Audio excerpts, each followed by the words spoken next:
Oklahoma is my home. This is where I was born and raised. It was here where I was given a chance at life, being conceived after my mother was violated at the age of 16.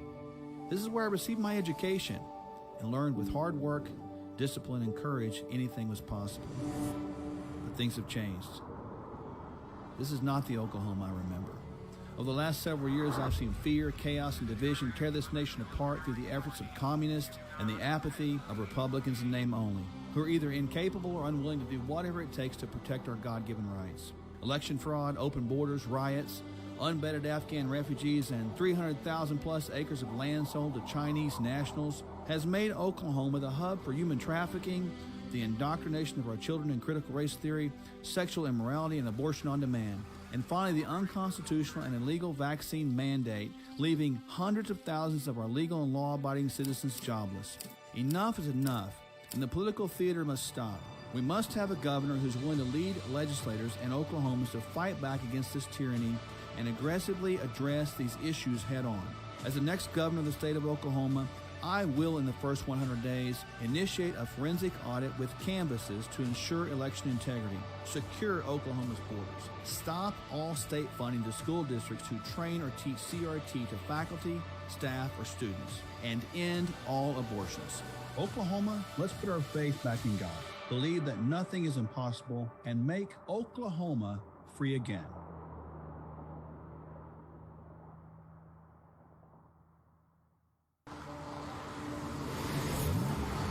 Oklahoma is my home. This is where I was born and raised. It was here where I was given a chance at life, being conceived after my mother was violated at the age of 16. This is where I received my education and learned with hard work, discipline, and courage anything was possible. But things have changed. This is not the Oklahoma I remember. Over the last several years, I've seen fear, chaos, and division tear this nation apart through the efforts of communists and the apathy of Republicans in name only, who are either incapable or unwilling to do whatever it takes to protect our God-given rights. Election fraud, open borders, riots, unvetted Afghan refugees, and 300,000 plus acres of land sold to Chinese nationals has made Oklahoma the hub for human trafficking, the indoctrination of our children in critical race theory, sexual immorality, and abortion on demand. And finally, the unconstitutional and illegal vaccine mandate, leaving hundreds of thousands of our legal and law-abiding citizens jobless. Enough is enough, and the political theater must stop. We must have a governor who's willing to lead legislators and Oklahomans to fight back against this tyranny and aggressively address these issues head-on. As the next governor of the state of Oklahoma, I will, in the first 100 days, initiate a forensic audit with canvases to ensure election integrity, secure Oklahoma's borders, stop all state funding to school districts who train or teach CRT to faculty, staff, or students, and end all abortions. Oklahoma, let's put our faith back in God, believe that nothing is impossible, and make Oklahoma free again.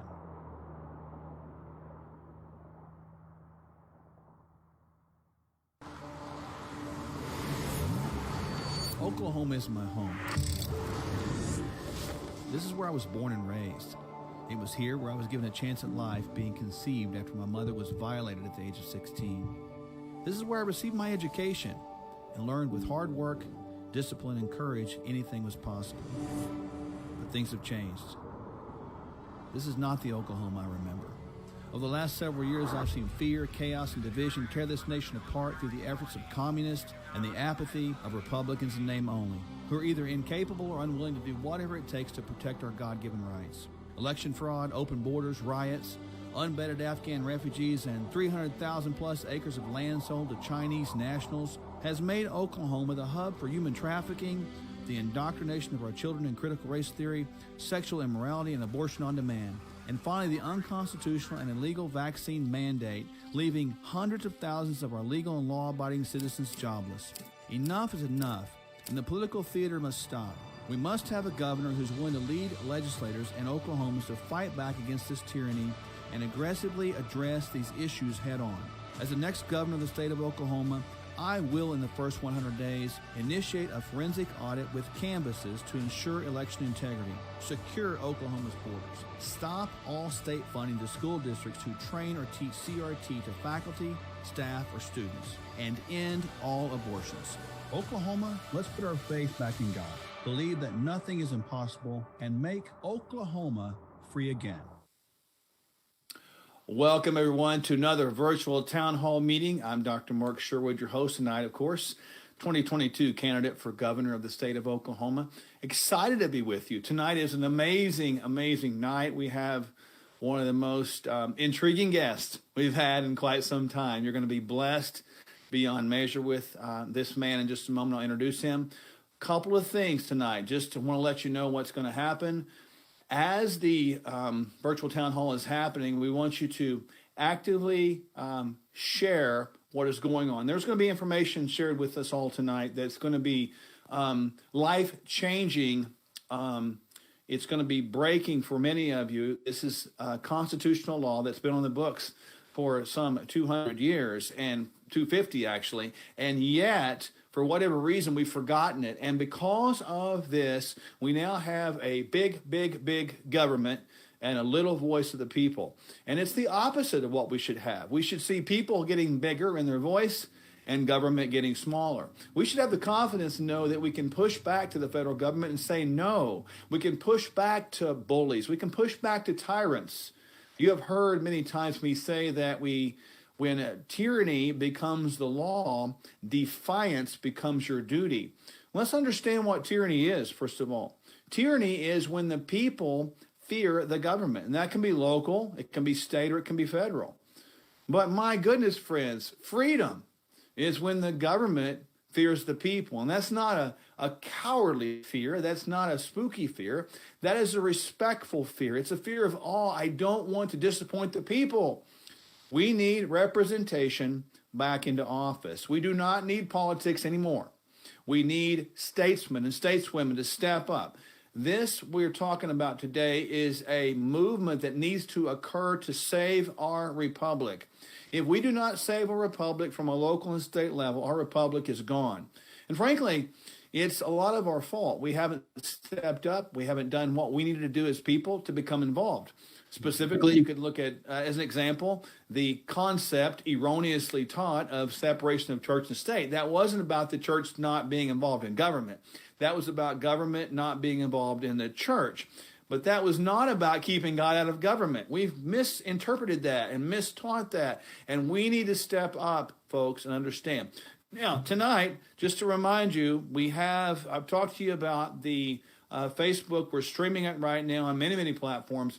Go ahead and begin to share that broadly and unashamedly and boldly around with all your friends, because again, tonight is extremely important. Tonight can be the most critical, important night of your life. And I mean what I'm saying. Understand what is going to be shared with us tonight regarding the 10th Amendment of the United States Constitution is going to be something you need to commit to memory, talk about in your family, talk about with your children, etc. Now, with that said, I'd be remiss if I did not mention all of our events are posted right here on our app. And you can see on the app, it says, never bow down to tyrants and defy them. And so this app right here, you can find it at Sherwood2022.com. That's the website. If you go straight to the App Store, you can find it at Sherwood 2022. All of our platforms are here. All of our events are here. Some upcoming events that you want to know about. There's actually another virtual town hall tomorrow night with the founder of City Elders, Jesse Leon Rogers. You don't want to miss that one. That's incredible. That's tomorrow night at 7 o'clock right here. Same channel, right? So same channel tomorrow night. And then this weekend on the 10th, which is Sunday, we'll be in Woodward, Oklahoma, speaking at the Living Word Fellowship Church.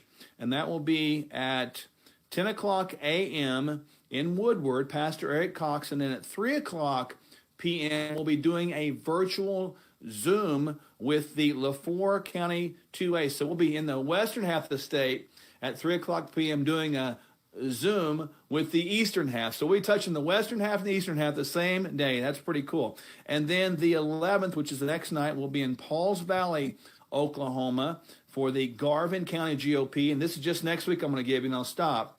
Okmulgee County GOP, the 12th, which is Tuesday, the 13th, a virtual town hall meeting with Oklahoma State Republican Chairman and United States Congressional candidate John Bennett.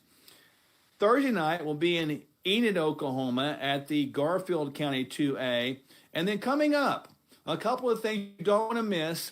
There is a special event on May the 7th. Now, I'm going to come back to that in just a moment. You need to mark that in your calendar, May 7th in Norman, Oklahoma. Also, mark May 21st in Norman, Oklahoma.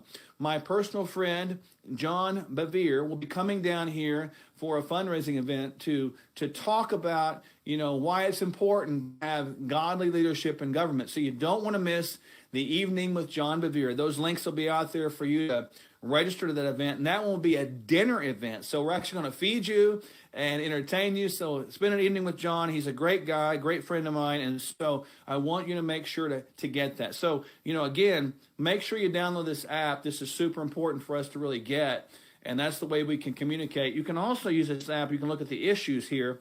They're listed out here perfectly for you. We put this out there for a couple of reasons. Number one, you know where we stand, because I'm not going to apologize for where I stand, but I'm not going to hide it either, right? So that's an important thing right there to understand. When you put your issues out there, your statements, your platforms, you're making a deal. You're making an agreement with the people you're supposed to represent. This is what we're going to do. And you can also use this app to vet your own candidates. So you say, well, that's Oklahoma stuff. No, this is life stuff. This is stuff that the statesmen are made of, the statesmen and women are made of. So make sure you use this to vet your own candidates. And this is a big deal. Now, so download the app, and I want to read something to you before we introduce our guest. It's a good segue into what we're talking about. This is the 10th Amendment of the United States Constitution. Here it is. The powers not delegated to the United States by the Constitution nor prohibited by it to the states are reserved to the states, respectively, or to the people. One more time, the powers not delegated to the United States by the Constitution, nor prohibited by it to the states, are reserved to the states, respectively, or to the people. Now, how many of you out there have never heard that before? And how many of you out there believe that you have to bow down to everything the federal government says? What a big lie. That's one of the biggest lies of our lifetime, especially in the last 15 to 20 years. But there's one person that I know of, and I'm quickly becoming friends with him, who has said no before and won. Our guest tonight has stood up to the Supreme Court. As a sheriff back in the mid-90s, as I recall, this man was convinced that he did not have to be the agent of the federal government.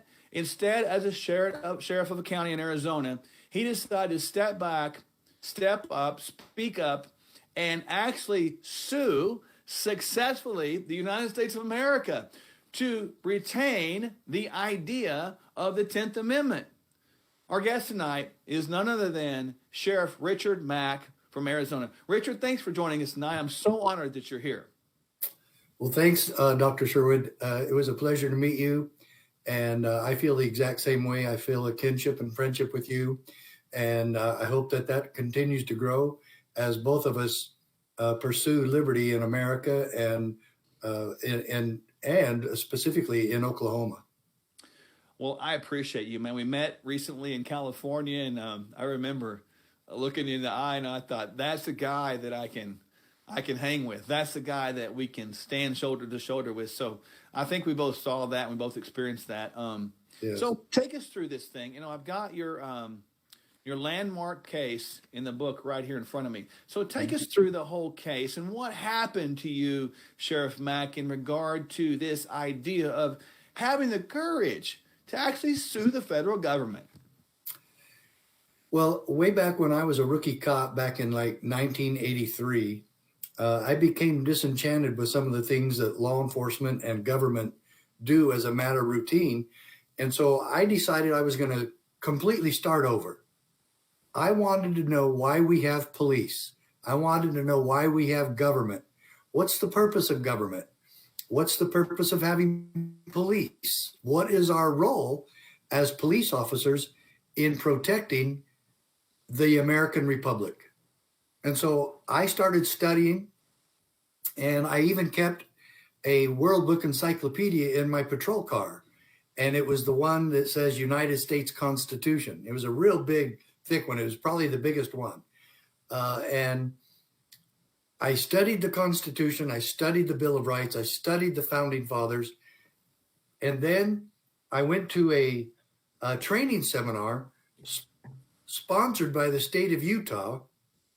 That's where I was a cop at the time.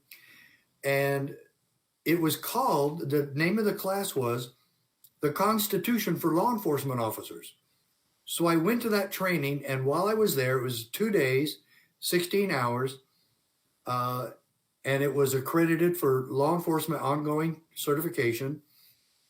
I was completely converted to the Constitution, and I took another oath while I was sitting there, and it was just between me and God. And I said, I will never be on the wrong side again. And since that time, as a peace officer, as a detective, as a patrol sergeant, as a school resource officer, I would never violate the rights of people I dealt with. I would never violate the Constitution, no matter what. I wrote a lot fewer traffic tickets. I felt that the traffic tickets have been about revenue generation, and that traffic tickets violate the Eighth Amendment of no excessive fines or bail. And so I then had a crazy thing happen. My wife's parents, back in 1987 and the beginning of 88, kept calling me and begging me and my wife to move home to Arizona and run for sheriff in our hometown. It was the furthest thing from my mind, Dr. Sherwood. I had no desire to do it. I had 11 years with the police department there, and I could retire in 9 years and then go home and do it. They said, no, you can't wait. We can't wait. We're going to have a corrupt sheriff, and if you don't come home and save us, then it's going to be on you. So my wife told them to leave me alone. She didn't want to do it. I didn't want to do it. Our kids were totally happy. School was close by. The church was close by. We were just happy. And I've always made this little joke. Things were going great in our lives. And Dr. Sherwood, you know what happens when things are going great in your life? The in-laws call. Very good. That's what happened. And so an epiphany happened to both me and my wife at the same time. And I was looking at her one day when I came home in my uniform. I wasn't a uniform officer at the time. I was a detective. And I kept looking down at my uniform, and she kept looking at me. And I said, are you thinking the same thing I'm thinking? And she goes, yeah, what are you thinking? I don't know. And she goes, and then I said, I don't believe I'm ever going to wear this uniform again. And she goes, I was thinking the same thing. And 3 weeks later, we moved to Southeast Arizona to Graham County, and I ran for sheriff. And I ran on a very solid constitutional platform. And it was a real miracle that I was ever elected. I hadn't lived there for 12 years. I had never been a cop in Arizona, never even worked in my county, except I was an all-star athlete and I had some recognition with that. But when my wife and I first got married, I was a assistant manager in a local grocery store. And I just thought maybe I'd make a career out of that. Well, my life went topsy-turvy, and we went back to school. I got my degree. I actually tried to get in the FBI. And while I was doing that, I was working my way through college, and I got a job as a meter maid. And the official name of meter maid is Parking Enforcement Cadet. Wow. And so, no idea. So I just started, and I worked, and I loved it. And we had a nice athletic league that the police played in. I really enjoyed that. And then I started climbing the ladder really quickly.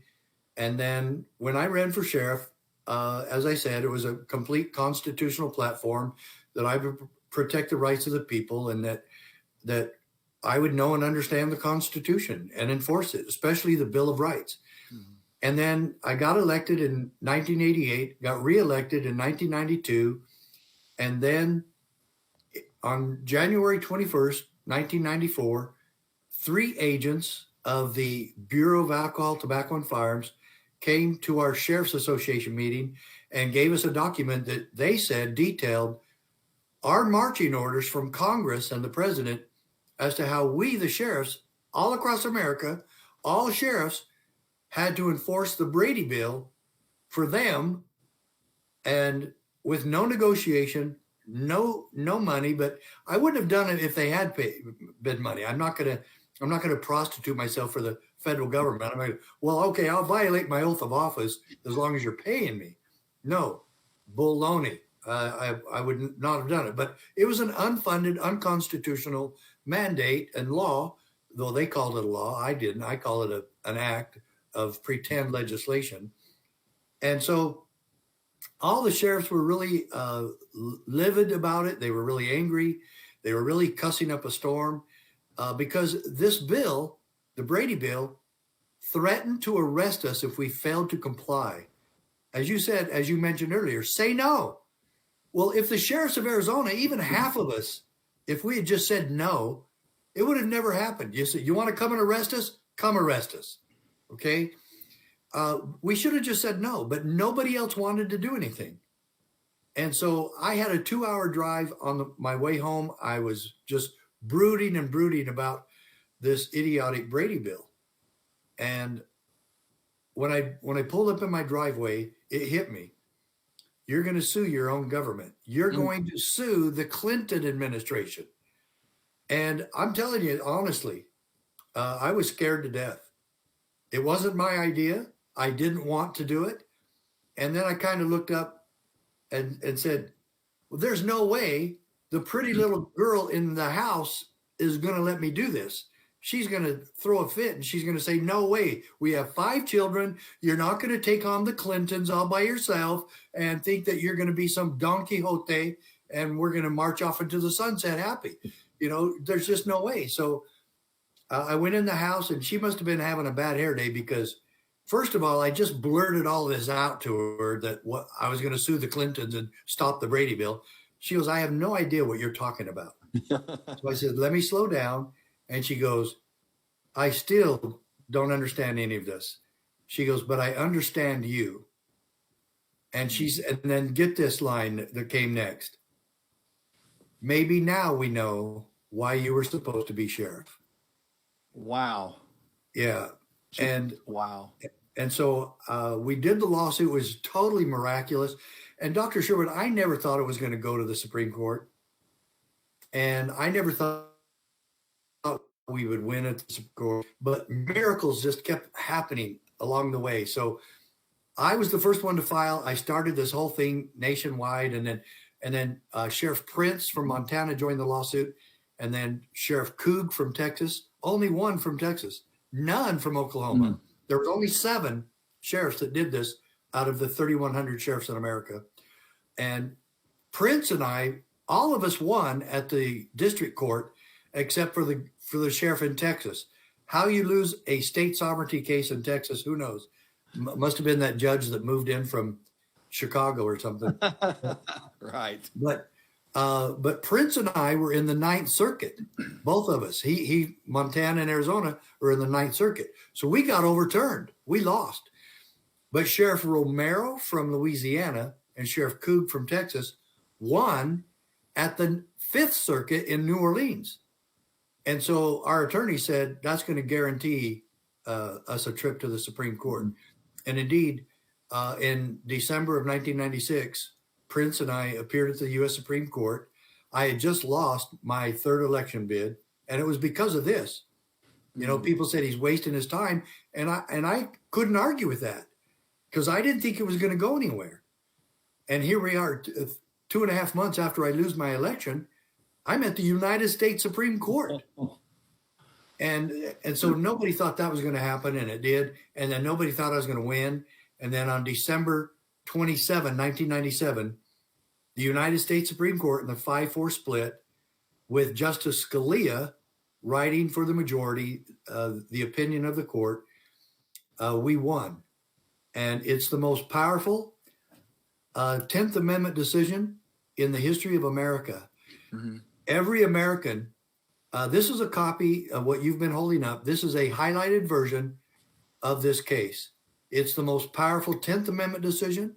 It's one of the most powerful cases in history. And Justice Scalia does an amazing job of just taking us through a history lesson and reinforcing the 10th Amendment, as you said, and reinforcing the entire Constitution and the principles of federalism. Mm-hmm. So I loved it. It changed my life forever.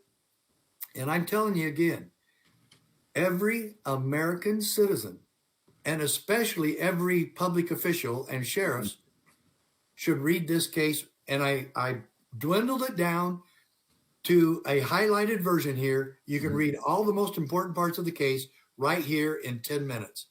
Yeah. And one of my favorite quotes is he quotes the Federalist Papers 2 or 3 or 4 times in the decision.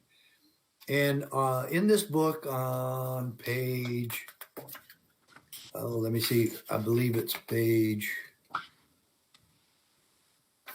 6 or 7. Oh, yeah, it is. It's page 9. Page 9, he quotes Federalist 51. And he says, hence, a double security arises to the rights of the people. How does that happen? How does a double security arise to the rights of the people? It's when both the federal government and the state government are doing their best to defend liberty of every citizen. And imagine such a thing, that the federal government, instead of being an enemy to God-given liberty, is actually on the side of protecting civil rights and God-given natural rights, instead of being the enemy to those precious commodities. And then that the federal government would be working with state and local governments to do the same thing. So if we do that, hence a double security arises to the rights of the people. Now get this next line. The different governments will control each other. Mm-hmm. And there's so many sheriffs that have told me, well, Mack just wants us to pick and choose what laws we can enforce. And I have always maintained that I have never said that. Once you swear the oath of allegiance to the Constitution, as every one of you have, the argument is over. We have to uphold and defend the Constitution. And if the courts tell us we can't, we do it anyway, because liberty comes first. Our Constitution is the supreme law of the land, not an order from a judge, not legislation from the state legislature or the federal legislature, and not from anything else. We must uphold and defend the Constitution and put individual liberty first and enforce the Bill of Rights in everything we do. It's interesting. Patrick Henry said on March 20th, 1775, as I recall, he said those famous words that started to ring in my head right there in my heart. Give me liberty or give me death. And that was before these Bill of Rights were written, the first 10 amendments. Yes. He was talking about liberty and why it was so important. And I think you'll agree with me, Sheriff Mack, that our liberty has been, and we probably allowed it to a point, because you mentioned only 7 sheriffs stepped up and joined that lawsuit. Yeah. We've allowed the shaving and eroding away of our liberties one slice at a time. But here in this... Except the last 2 years. Yeah, that's right. Then it got really accelerated. It hasn't. And I find it tragic. We've got to get this back, and we are foolish to believe it's going to be given back. It's law enforcement, like, we can talk like this. If you were given an unlawful order, what was your job? To follow the order or to never defy the order? Never. Defy it and say no. Yeah. And try to educate the person making that request or order, but stand firm in defense of liberty. And the easiest one is this, the Second Amendment. Yeah. Because just about everybody in Arizona and Oklahoma believe in the right to keep and bear arms.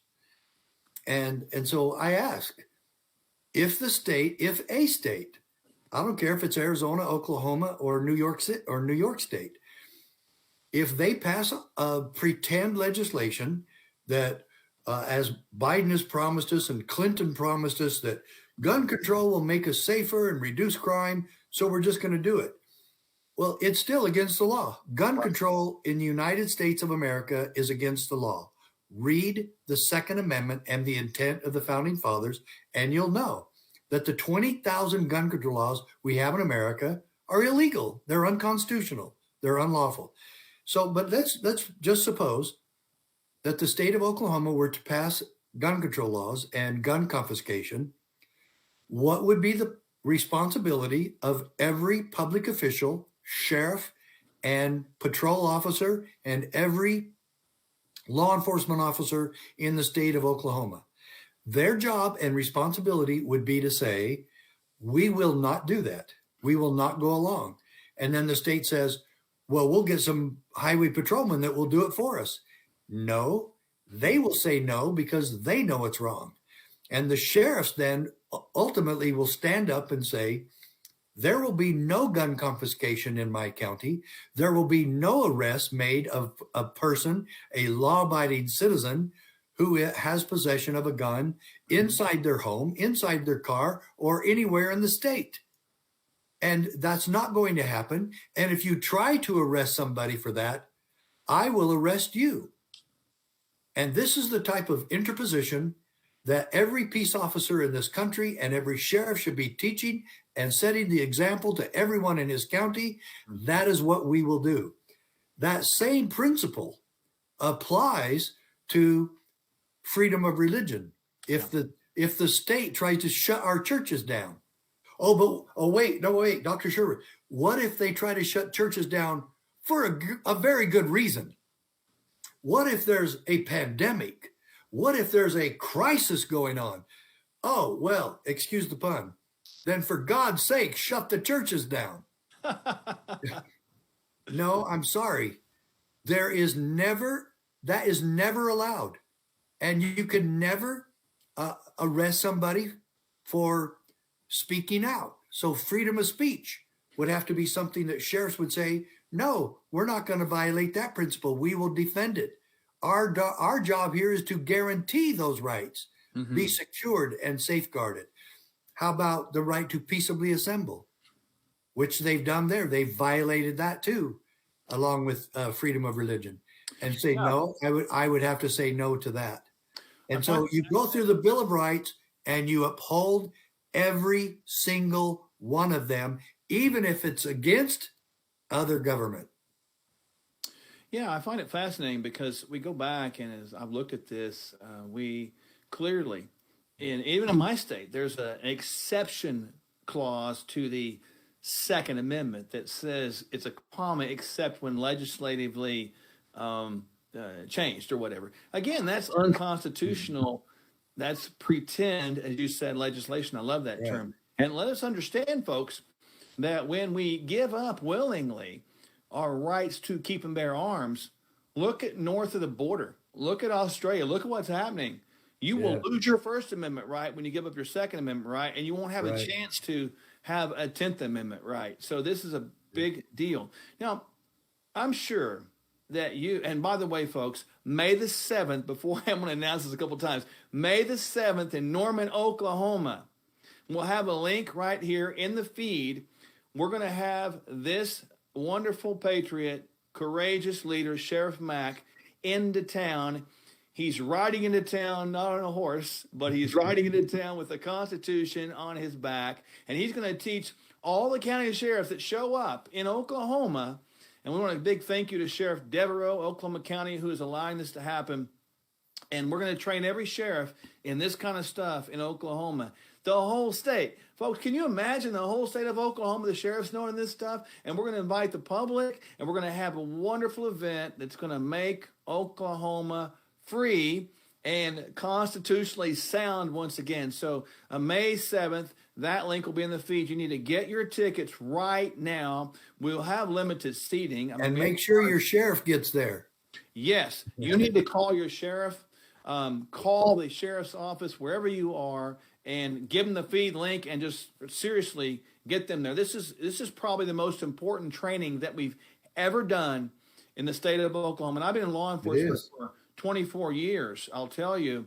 And I have never in my time in law enforcement heard or been taught this poignantly and directly on the Bill of Rights. I haven't. And I'm telling you, I'm not knocking my former department, but I'm saying that this is not taught because it's not like our first thought. And I appreciate this. I'm sure that you got a lot of pushback when you first said, okay, I'm going to go home, I'm going to talk to my wife, and I'm going to sue the United States of America. I mean, what did your fellow sheriffs in specifically the state of Arizona, what were their thoughts on that? Mostly crickets. Some of them were a little bit negative about it. And then Sheriff Joe Arpaio, my good friend, he raised up and said, listen, this guy doesn't report to you.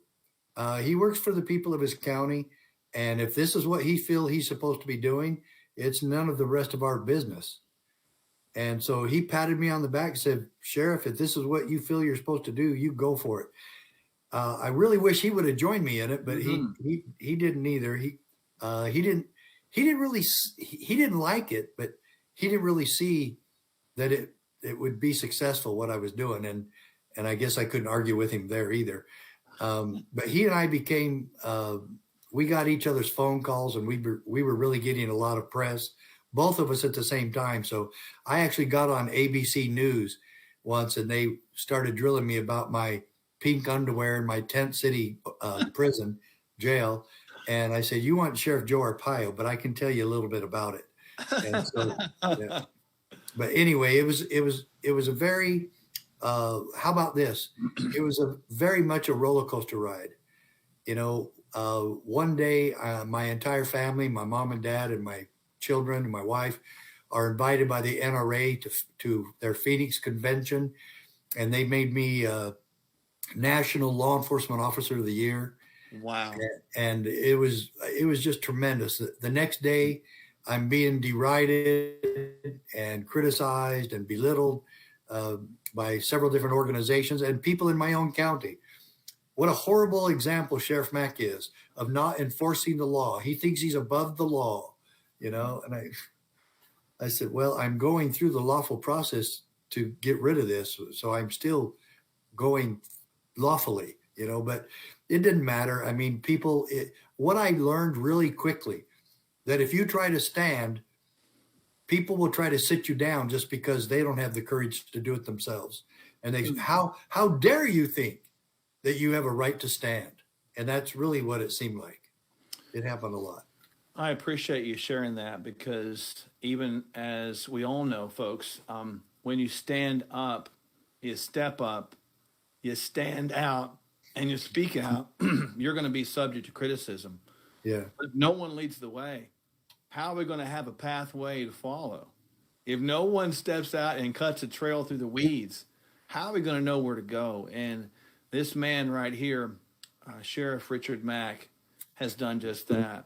Let me ask you this, and I want you to get your questions ready, folks. I'm monitoring those in the feed here. There's been several come in. Keep those coming right here. Keep sharing it on the app. We're live right now. When, let's say, you have a totality of the majority of the sheriffs of the state, of any state, pick a state, and they are trained up in this concept of constitutional law, specifically the 10th Amendment. What is it going to do to that state, in your opinion, in your assessment, from a vision standpoint? It'll get back your state and the people therein will restore liberty tomorrow. And the great thing of it is we don't have to wait for another election. We don't have to wait for another piece of legislation to be passed.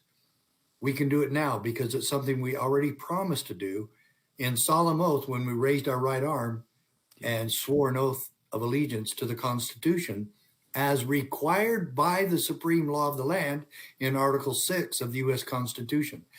Every public official must swear an oath of allegiance to the Constitution. My great concern was that no one in government had ever read it.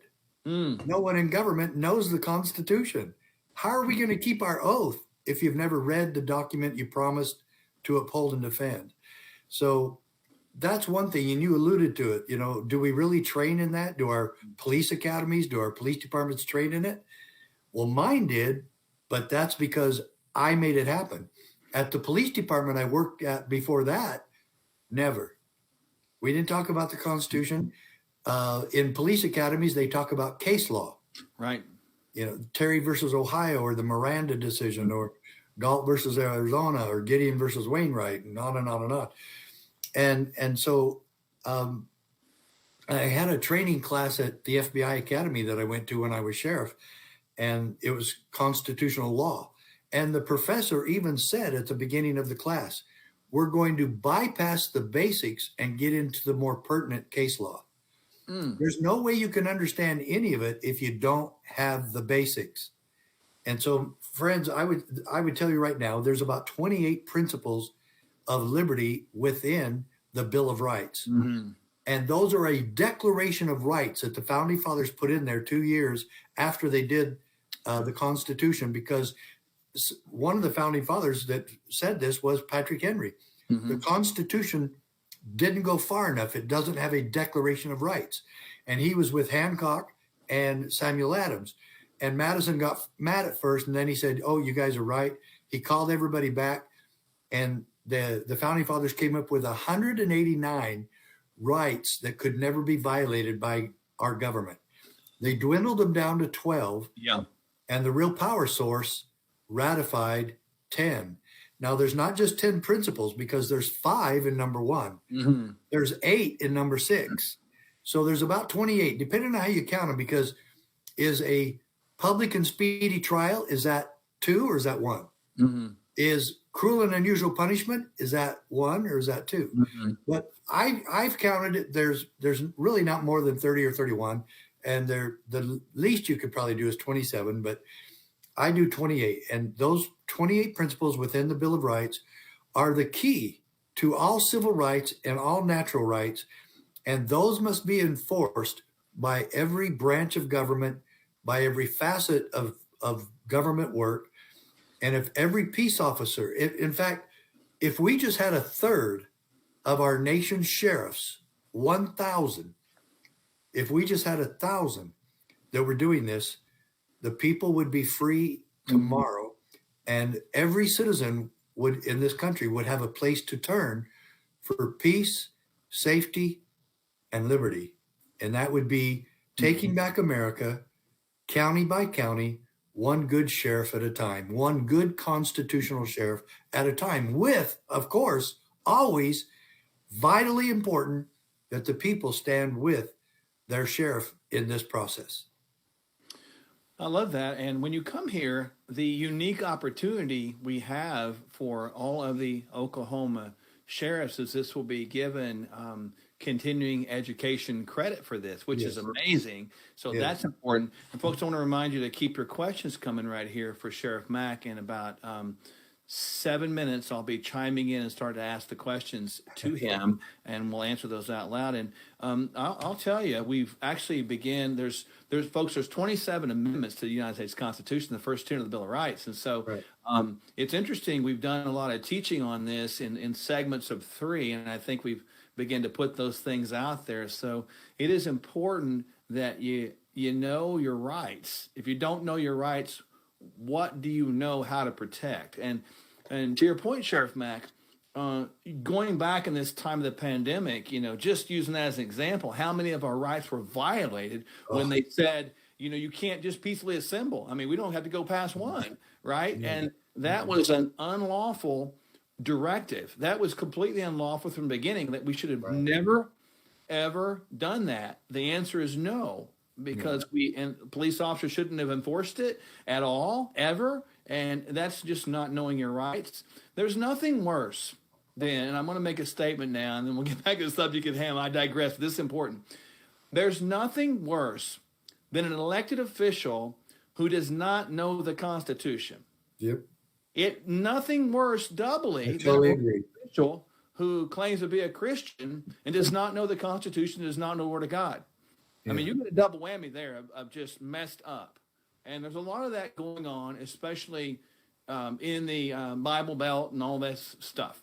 And so it's important to get that. Now, when you come to Oklahoma, Sheriff Mack, by way of just what are the sheriffs that are going to get? Well, they're going to get a very powerful review of my Supreme Court decision. And they're going to get a powerful review of the Constitution, especially the Bill of Rights. And then we're going to talk about some sheriffs that have actually done it. And we're going to show that this is not pie in the sky. This is not some dream, wishful thinking. This is something that just very logistically and commonsensically is something we're all supposed to be doing. And where is it that we get this idea that we're supposed to go along with tyranny and enforce unlawful, unconstitutional, tyrannical pretend legislations and then only keep our oath when it's convenient, or only keep our oath when the judges let us or when the legislature lets us?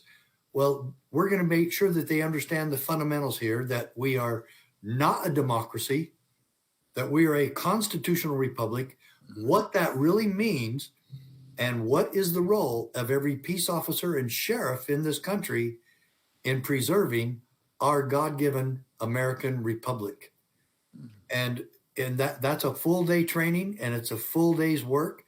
And I believe, and this has been the case numerous times that we've had these trainings, that the sheriffs that are sitting there will not leave that room the same, that they will leave that room with a renewed vigor. This is a constitutional revival. They will feel that. They will feel the Spirit of God and the Spirit of liberty, which is one and the same. Amen. And they will make a stronger commitment to defend the liberty of the people, to know the rights of the people so that they can defend them, and then know and understand the oath of office and their duty to protect liberty, not just make arrests and write tickets, but they will understand their duty to protect liberty. And put all that together, my Supreme Court case, the Constitution, the intent of the Founding Fathers, and then add to that their role in this great American republic. Sheriff, where can people get a copy of what I hold in my hand? How do they get that? Well, I'll have a bunch with me in Norman, but the best way is to get them right now. There's sheriff candidates that have ordered cases of these and handed them out as they go door to door, or they have their meetings, and they want people to understand. This is what 7 sheriffs brought about to all of us in America, a victory at the United States Supreme Court. Dr. Sherwood, do you know how many times a sheriff or some sheriffs have sued the federal government, take it all the way to the Supreme Court and win a landmark case or any other kind of case? It's happened once in the last 250 years. Yep. Once. And I'm proud to say I started that. And it's an amazing case. Let me make one other quote. Justice Scalia, and this is back in the back, it's on like page 13 or so. Page 13. But the Constitution protects us from our own best intentions. Do you know what that does to Obamacare and to all these welfare programs and to the mandate from the CDC and any other mandate, any other program? This is ridiculous. As long as they can say it's for your own good, then they can do anything to us they want. That is wrong. It's damnable, and it's evil. Yeah.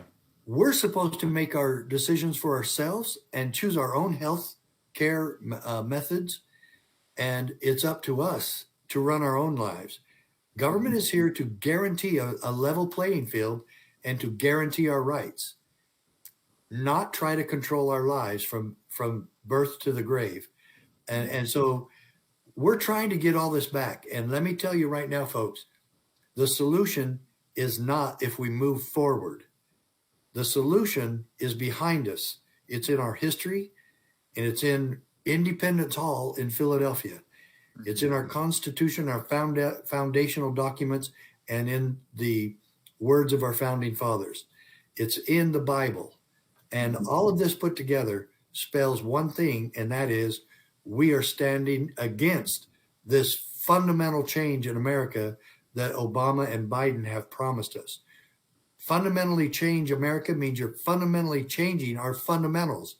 And our fundamentals are based on God's law and this wonderful, amazing, miraculous Constitution that God blessed us with. Wow. That, and I want to encourage you folks, please, I'm begging you to wherever. Oh, wait, I didn't answer the question. Go to cspoa.org. Sorry. cspoa.org. Okay. Somebody put that in the feed, please. cspoa.org to get these. But I'd rather actually you get this from, if you live in Oklahoma, get it from Sheriff Mack personally by showing up at the event. The event will be it'll be May 7th, starting at 9 o'clock a.m. at NCED Conference Center and Hotel, Norman, Oklahoma. NCED Conference Center and Hotel, Norman, Oklahoma. And that's in the feed right here. You can get your tickets as well. Folks, understand that when you look at where we are in our country, we cannot stand for tyranny any longer. Richard Mack said it best when he talked about we have a duty to step up and interposition ourselves. There's a great book out there for just on that. Matthew Torella is the author. It's called Doctrine of the Lesser Magistrates. If you want a great book to read, do that. But the first book I want you to read is this 15-page whopper right here. That is Supreme Court Case for State Sovereignty with Sheriff Mack and Sheriff Prince v. USA. This is a big deal. This is landmark. But it's landmark that establishes history, what has always been.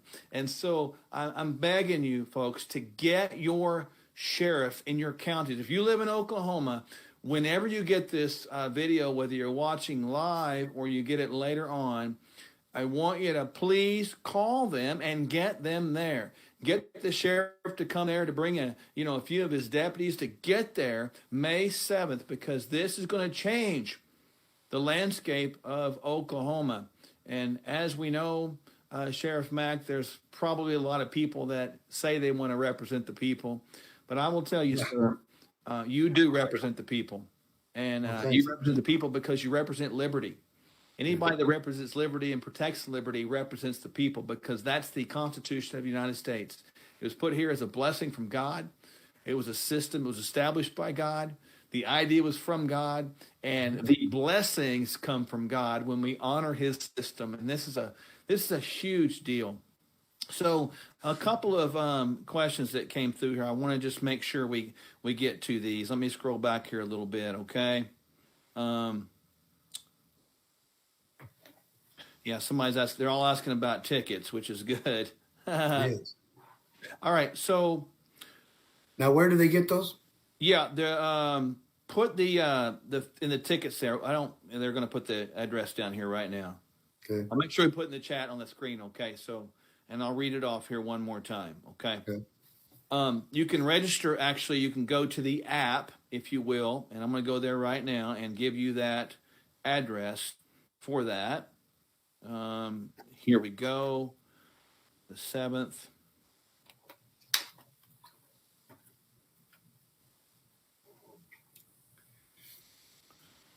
There it is. Clicking on the app right now, you go to the app, scroll down to the events, and you're going to see this. Make Oklahoma Free Rally. And you're going to see Sheriff Mack on there and all the wonderful sponsors. There, it's going to be May the 7th, 9 a.m. Up to about 7 to 8 p.m. It's going to be all day training, and we'll have a rally that evening, okay? So it's going to be a great event. Couple questions for you here that I want you to kind of respond to, and I'll let you kind of take the lead on this one. What's the fallback for a sheriff, if any, when they step up and say no to the federal government? Can they be arrested by the federal government officials? That's an amazing question. First of all, they threatened to arrest all of us if we said no. Those of us who said no never got arrested. In fact, in my case, I got an injunction against the Clinton administration from getting close to me. They couldn't touch me as long as we were in litigation. So first of all, let me tell you folks, I know of probably 50 different times when sheriffs have stood up to the government, state or federal. And I'm not talking about my lawsuit.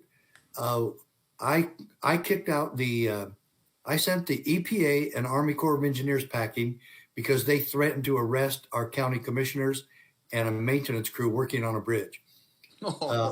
Okay. And so I told them, you're not arresting anybody in my county. If you try, I'm going to arrest you. Nick Finch, sheriff in Liberty County, Florida, he nullified an arrest of a man who had mere possession of a small handgun in his pocket. He didn't have a permit. And I've always said those gun permits were double-edged swords. Mm-hmm. And he didn't have a permit, so he was arrested for felony not having a permit. How is that a felony? And the guy, he wasn't prohibited. He was fine. He was a law-abiding citizen. And then Sheriff Brad Rogers, who is now a county commissioner in Indiana, he defended an Amish farmer from the FDA inspections. Complete and total criminal harassment from the FDA week after week after week, going and harassing this man and doing spot inspections on his dairy farm. Mm. Look, if he doesn't, and he always told him to come on, he was just typical Amish. Come on. After about 10 times, he got tired of it and he reported him to the sheriff. And the sheriff issued them a letter, an email, and said, if you come back into my county on this man's property or anybody else's without due process, without probable cause and duly signed warrants, I will arrest you for trespassing. In all the cases where any sheriff has stood against state or local government, there hasn't been one time a sheriff has been arrested. He does the arresting. I guarantee you that the federal government does not want to fight with sheriffs. If it's just one or two here and there, maybe so.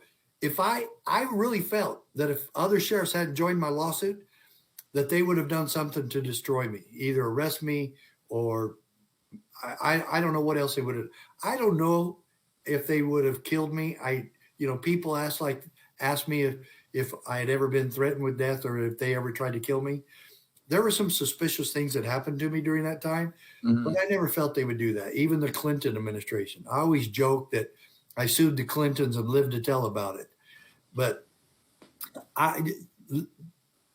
folks, you can take this part to the bank. The federal government or federal agents do not want to fight with your sheriff. Now, I can't guarantee you that nothing's going to happen to a sheriff who stands for liberty, but I can guarantee you it is our duty to do so. And let the consequences follow. I don't care. You know what? I lost my job over this, and I'll gladly do it again. All I wanted was to be sheriff. The Lord blessed me to be sheriff, and he blessed me to move on from that and do other things. This was a miracle, and it still is a miracle, and all sheriffs should not look at this as, is this going to help my career? Is this going to cost me my retirement? We stand and do what's right and let the consequences follow. Wow, I just love that. Here's interesting statement from David. He says, my sheriff said they, quote, can't arrest federal agents. Want to speak to that? Well, anybody who breaks the law in your county can be arrested. And you know what? Maybe they'll move it to a different court, but they can be arrested. And I guarantee you, if a sheriff comes in and abuses you, victimizes you, takes away your guns and wants to arrest you and file charges against you, I guarantee you're going to want him arrested. But this is the thing too. Let's go back from that. Mm-hmm. I don't preach to anyone to arrest federal agents. It might come to that. What we preach is what we were talking about earlier. Right. The doctrine of interposition. I will stand in the way and I will tell him, give him the famous stop sign, stop right there. There's a few things that the sheriffs need to tell the federal government, you're not going to do in my county ever again. That preemptive notification to all federal agents and state agents needs to happen right away. We will discuss that in Oklahoma. We're having a national convention about that in Las Vegas on September 30th and October 1st. We're not done with this yet, but we are going to unify sheriffs in that cause of making sure federal agents know we will not tolerate certain things that they do as a matter of routine that victimize the American people. I appreciate this so much. And folks, I want us to understand that when we unify the sheriffs, the people, with the idea and concept of liberty the way it was intended in the United States Constitution, when we do that, we the people will stand up and be heard again as we the people. That's the foundation of our country. It's the foundation of everything we are. And right now, we the people's voices has been silenced, has been muffled for a long, long time. But it's time we get heard again. And I agree with what you said, Sheriff Mack. I appreciate that. It's not about trying to go out and arrest federal agents. It's about standing in the gap and giving the proper notification. And that comes as a last resort. You don't want to do that. Nobody wants to do that. But the other alternative is to say that a federal agent can do anything in my county and he can't be arrested. That's absolute balderdash. If anybody had that kind of carte blanche authority to come in and do anything they want and then just leave, no way. Somebody asked a question real quick. Was the Indiana dairy farmer in Park County, Indiana? Elkhart, Indiana. There you go. There's the answer. That's the county it was in with Sheriff Brad Rogers. He's now a county commissioner in that same county. Sheriff, this is a lot of information for people to take in. I really encourage people to listen. That's why they need to be the conference. Yeah, May 7th, Norman, Oklahoma. The link is in the feed, folks. Please get there. Get your sheriff there. And seriously, if your sheriff won't come, you come. Get there because we need to get this message out there. Well, you have to know, the citizen has to know what their sheriff's supposed to know.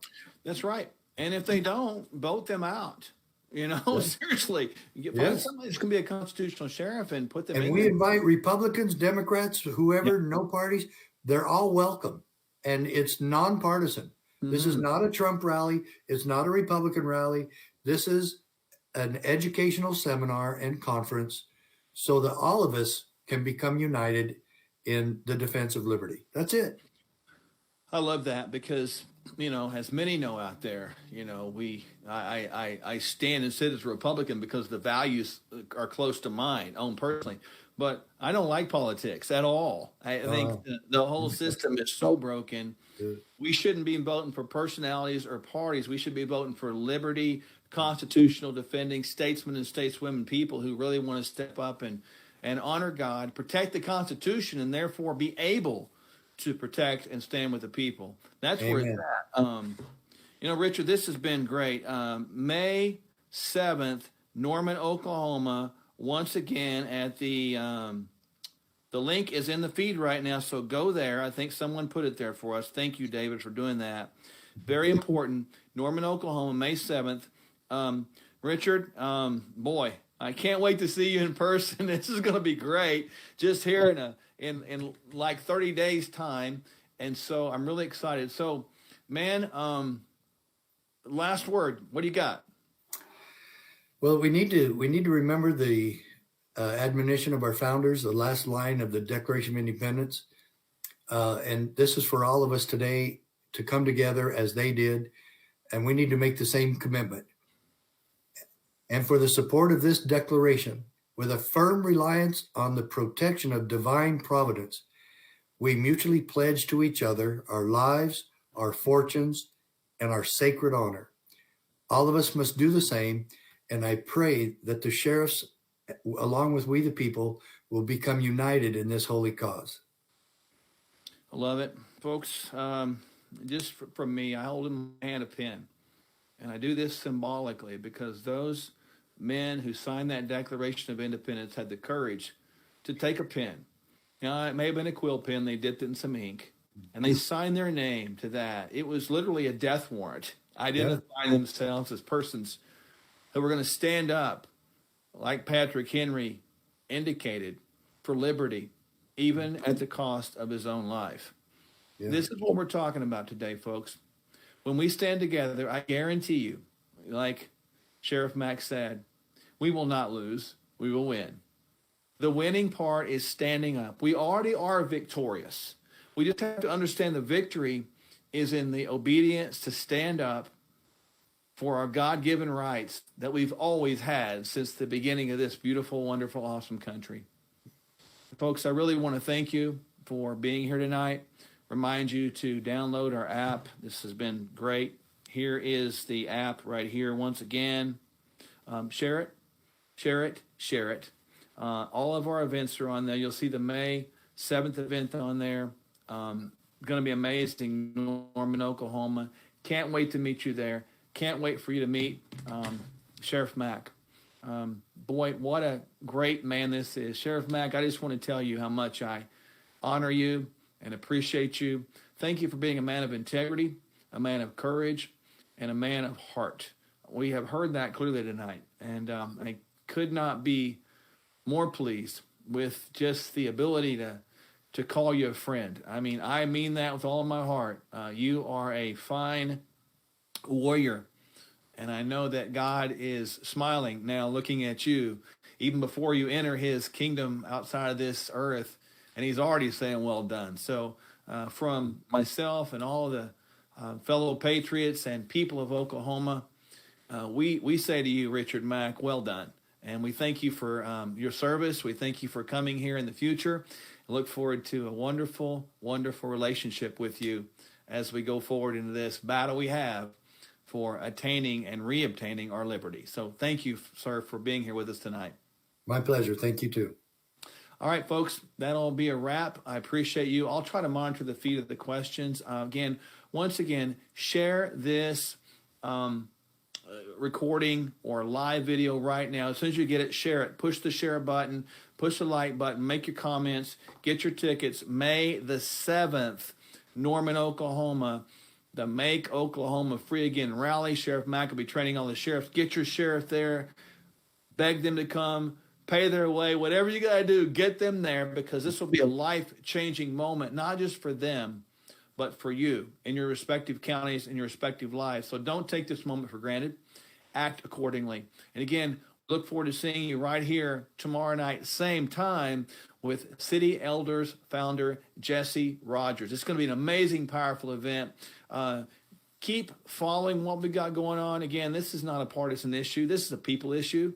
So keep us in your prayers, keep us in your thoughts, and just really support as need be. If you're supposed to give into this campaign, do so. Don't give one dime more than you're supposed to or one dime less as God directs you. He'll provide. Sometimes he uses you to provide, right? So we need to be willing to do that. So, folks, for myself, my wife, Dr. Michelle, who's not right with me here now, but she's in my heart always. She's my queen, as you know. We love you and we care about you very much. So thank you for attending tonight. May God bless you, your family, the state of Oklahoma, and the entire United States of America. We'll see you tomorrow night.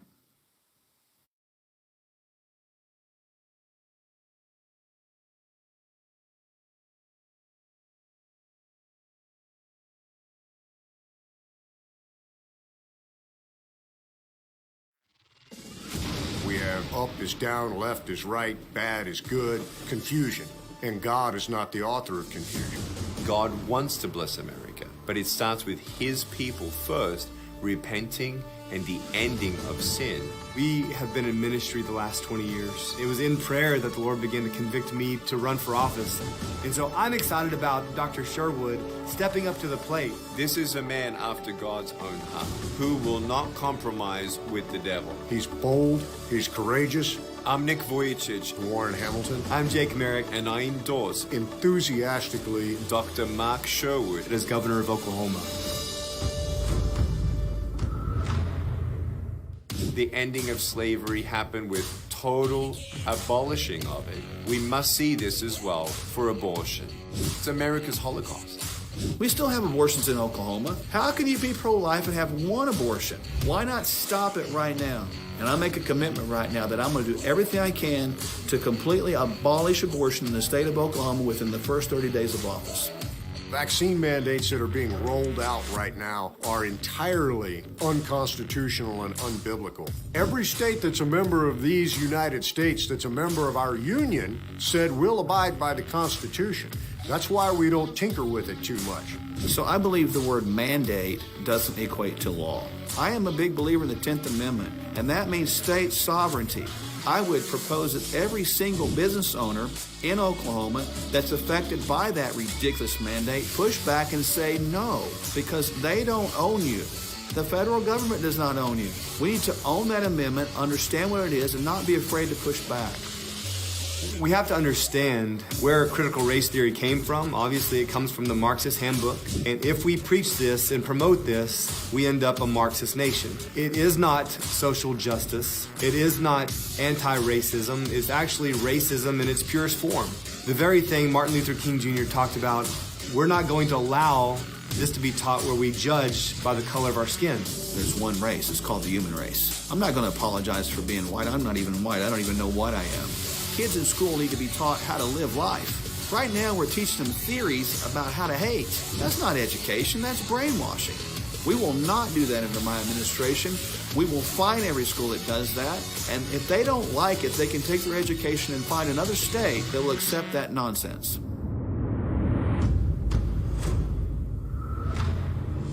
People all need to be healed. Our state needs to be healed, our land needs to be healed, the economy needs to be healed, and our confidence needs to be healed. Our hope needs to be restored. God has gifted us as healers. We know that we're called to not just heal people individually like we do, but we know now we're called to heal a group of people called the state of Oklahoma.